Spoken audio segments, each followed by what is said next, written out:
Bom dia a todos os nossos amigos ouvintes do vlog do Conde Lopes da Villanueva. Desde já, eu agradeço as inúmeras doações que recebo e continue me ajudando nesta empreitada para a criação de novos conteúdos e inscreva-se neste canal. Eu andei acompanhando uma treta na internet entre um sujeito que é de religião islâmica, o senhor Vitor Peixoto, que se identifica agora como Mansur Peixoto, em que ele entrou em conflito com um outro youtuber chamado Thiago Braga, que tem um canal chamado Brasão de Armas. E o Thiago Braga fez um vídeo falando sobre alguns mitos da história muçulmana, e em particular do aspecto extremamente violento dessa história. E ele toca na questão de Al-Andalus. E, evidentemente, o Mansur Peixoto ficou mordidinho, ficou tristezinho, porque ele, sendo um apologeta islâmico disfarçado de historiador, soltou alguns impropérios, atacando certas bibliografias do Thiago Braga, enfim, né, querendo desqualificar o Thiago Braga, dizendo que ele é um sujeito anti-islâmico.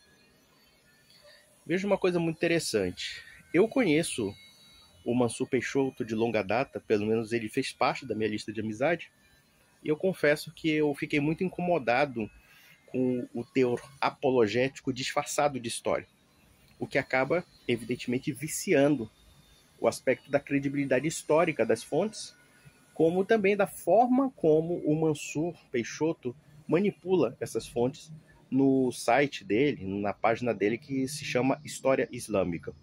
Eu nunca gostei muito do teor do conteúdo, porque me parecia um teor apologético disfarçado de história.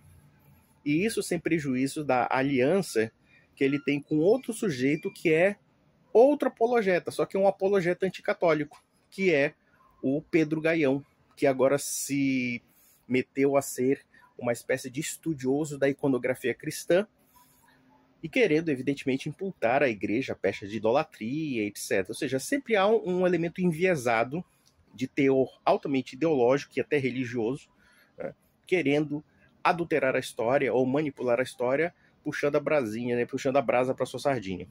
E por conta disso, eu comecei a me descontentar com a figura do Mansur Peixoto, porque eu vi que aquilo ali não era uma coisa muito idônea do ponto de vista histórico, né?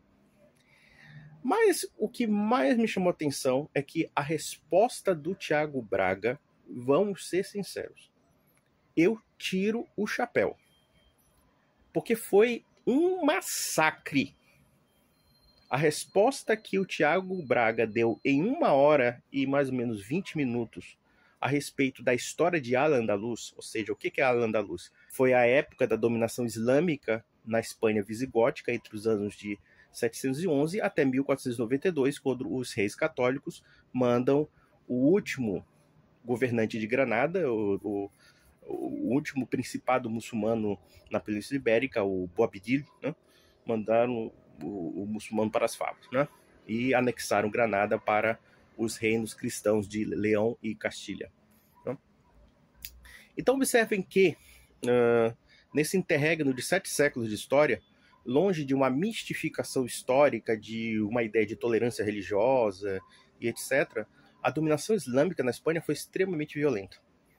E não é por acaso que os cristãos hispânicos, dentre os quais nós somos descendentes, porque somos descendentes de portugueses, e Portugal faz parte do processo da Reconquista Ibérica, os hispânicos cristãos expulsaram os muçulmanos lenta e gradualmente, porque realmente era uma situação de um convívio que, longe de ser pacífico, era simplesmente até irresolvível, por assim dizer.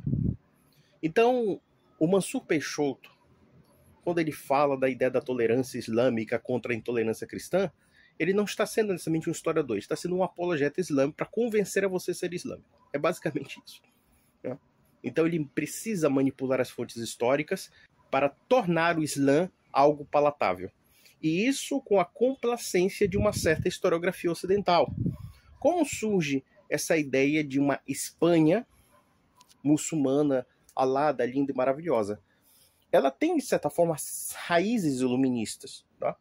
Por exemplo, muitas das pessoas que alardeiam a tolerância islâmica em detrimento da intolerância cristã, evidentemente que serve para atingir o próprio cerne da Idade Média cristã, afirmando que a Idade Média cristã não poderia ser necessariamente intolerante, porque o Islã seria um contraponto progressista, digamos assim, né?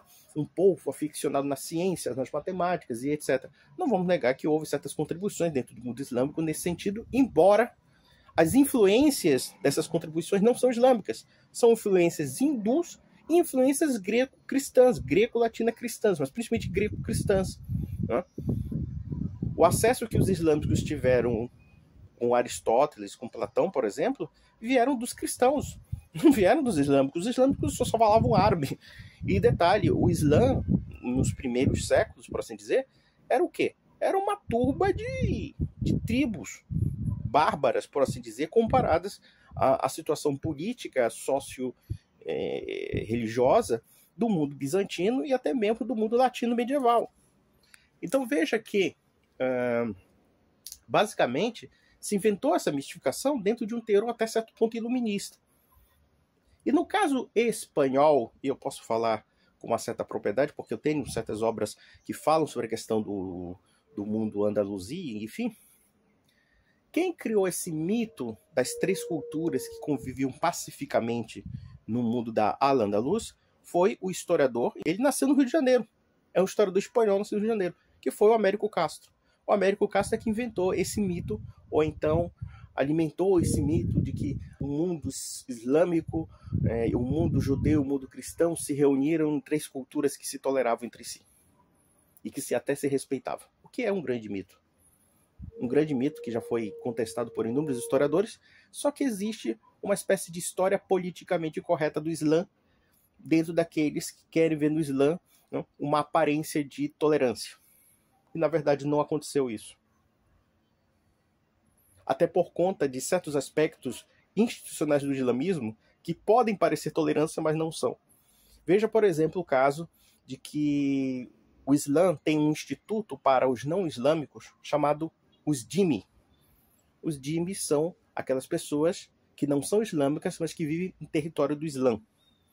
E que, portanto, para preservar a sua dita liberdade religiosa, suas práticas religiosas, eles têm que pagar umas certas taxas, que eles chamam de rizia, para os islâmicos. Mas isso, no caso, se aplica restritivamente aos cristãos e aos judeus, que são considerados os povos do livro, segundo o próprio Corão. No entanto, a lógica do dhimmi é uma lógica meio que mafiosa. Por quê? O território não somente ocupado pelos islâmicos enquanto governantes, como também conquistados pelos islâmicos, eles chamam de Dar el-Islam. Dar el-Islam é a casa do Islã. E a terra, o território que não é conquistado pelo Islã, eles dizem que é o Dar el-Harb. Dar el-Harb é a casa da guerra. E quando o islâmico conquista o território dos não islâmicos, ele se acha no direito de cobrar tributos, não porque ele seja tolerantezinho, mas sim porque ele se acha já dono do seu território, que o território conquistado, como por exemplo no caso o mundo hispânico visigótico, que foi conquistado pelos islâmicos. Então eles chegam e taxam, né, arbitrariamente os cristãos, sob pena de que, se não pagarem os impostos, as taxas, eles podem ser mortos, porque eles estão no território do Dar al-Islam. Ou seja, é como se, né, o islâmico toma o território dos não islâmicos e ainda cobra taxas porque os próprios nativos da terra estão vivendo de favor no território conquistado pelo Islã. Essa que é a lógica. E por que o dhimmi, a instituição dos dhimmi, foi aplicada nesses territórios? Porque quando os islâmicos começaram a se expandir, criando o seu gigantesco império, dominando a Palestina, dominando o norte da África, o Egito. O Egito era de cultura grega, e de um cristianismo ligado ao Bizâncio. Né? No caso, territórios que eram ligados a Cartago, que inclusive era de um certo cristianismo tradicional e que foram basicamente apagados. Quando os islâmicos tomaram esses territórios, eles eram uma minoria armada dominando uma maioria desarmada. Então o dhimmi serviu como um processo lento e gradual de assimilação desses povos que eram subjugados e colocados nos seus próprios territórios como cidadãos de segunda classe. Então, por exemplo, um islâmico dominava um território e ele começava a colocar inúmeras restrições legais, inúmeras restrições de ordem religiosa, de ordem civil, de ordem social, colocando você como um parasocial. Houve muitos casos que aconteceram na Península Ibérica de cidades que eram cristãs e que as melhores igrejas foram tomadas pelos islâmicos, transformadas em mesquitas, e aquelas piores igrejas, que eram as regiões suburbanas, em que os cristãos eram simplesmente repelidos para fora da cidade, inclusive os cristãos não poderiam nem mesmo reformar essas igrejas, nem crescê-las, nada. Em outras palavras, se a igreja caísse na sua cabeça, é problema seu, mas o islâmico proibia. Existem inúmeras situações vexatórias e humilhantes que os dhimmi viviam. Ou seja, eram proibidos de ter certos cargos. E muitas vezes pessoas como Mansur Peixoto falam, não, mas no mundo islâmico houve certos cristãos e certos judeus que ocuparam cargos de excelência. Mas sabe qual era a lógica? A lógica era o seguinte. Os islâmicos sabiam que, culturalmente, eles eram inferiores aos judeus e aos cristãos. Eles não tinham conhecimentos de política, não tinham conhecimentos de outros aspectos estruturais que eram mais sofisticados do que os islâmicos. Então, essa tolerância aparente era uma questão eminentemente pragmática. Por quê? Porque os islâmicos percebiam que eles eram os invasores bárbaros, lá saquearam, tomavam, estupravam, faziam diabo a quatro, escravizavam, etc. Mas eles precisavam de uma institucionalização do processo de dominação. E, por vezes, eles tinham que fazer certas concessões. Mas, no geral, o que aconteceu com os cristãos? Um processo de humilhação, um processo de degeneração, em que, lenta e gradualmente, a sociedade começou a se islamizar por conta dessas atitudes extremamente violentas e degradantes que os cristãos e os judeus viviam. E não foi um paraíso para os judeus. Eu já vi até judeu defendendo isso. Eu disse, não foi um paraíso não, meu filho. Tinha coisas assim absurdas. Tipo, por exemplo, sei lá, um islâmico bater 3 horas da manhã na tua casa e você ter obrigado a brigá-lo sob pena de você sofrer sanções. Quando se pagava a rizia na Península Ibérica, isso no século VIII e IX, quando você pagava o imposto, o coletor de impostos muçulmano te dava um tapa na cara, te dava um soco na sua cara e dizia para você, você é um infiel, você é um kafir, você é um canalha. Isso aqui é para você aprender que toda vez que você paga imposto, você é um ser inferior. Era assim que se fazia. Era um processo realmente de humilhação total. Foi por isso que houve a Reconquista Ibérica. E nós temos que elogiar muito o mundo hispânico, porque o mundo hispânico foi heróico em defender a cristandade. Porque, segundo o Mansur Peixoto, o bom mesmo é que nós vivêssemos sobre dhimmi, que nós vivêssemos sobre, sei lá, a Sharia, ou a Sharia. É uma palhaçada tremenda isso. E o Tiago Braga arregaçou o Mansur Peixoto, deixou o Mansur Peixoto calado. Por quê? Porque o Tiago Braga foi extremamente honesto. Eu fiquei impressionado com a honestidade intelectual do Tiago Braga. Não quer dizer que eu concorde com tudo. Pode ser que talvez falte alguns acréscimos, mas eu acho que um homem que reúne para editar aquele vídeo de mais de 1 hora, um vídeo bem feito, bem desenhado, bem bonitinho, bem editado, ó, o cara que pegou fontes e mais fontes, isso dá um trabalho do cão, você não tem ideia disso. Às vezes um vídeo que nós produzimos para fazer conteúdo bom, dá um trabalho do cão. Eu acho que é merecido o público do Tiago Braga. Não quer dizer que eu concorde com tudo que o Tiago Braga diga, mas eu acho que ele tem um posicionamento bastante sóbrio no que diz respeito a essa relação de história. Eu acho que ele tem um respeito muito grande pela história. E isso realmente é uma coisa muito positiva. Eu acho que tem que se valorizar trabalhos desse sentido, justamente porque você vê muito conteúdo porco na internet, conteúdo de história muito ruim. E pelo menos o Tiago Braga se esforça para fazer uma coisa bem feita. Tá? Ele se esforça para fazer uma coisa. Isso tem que ser elogiado, tem que ser admirado, tem que ser respeitado. E ele arregaçou. Foi o Lepanto do Mansur Peixoto. E olha que o Mansur Peixoto admira o Império Turco.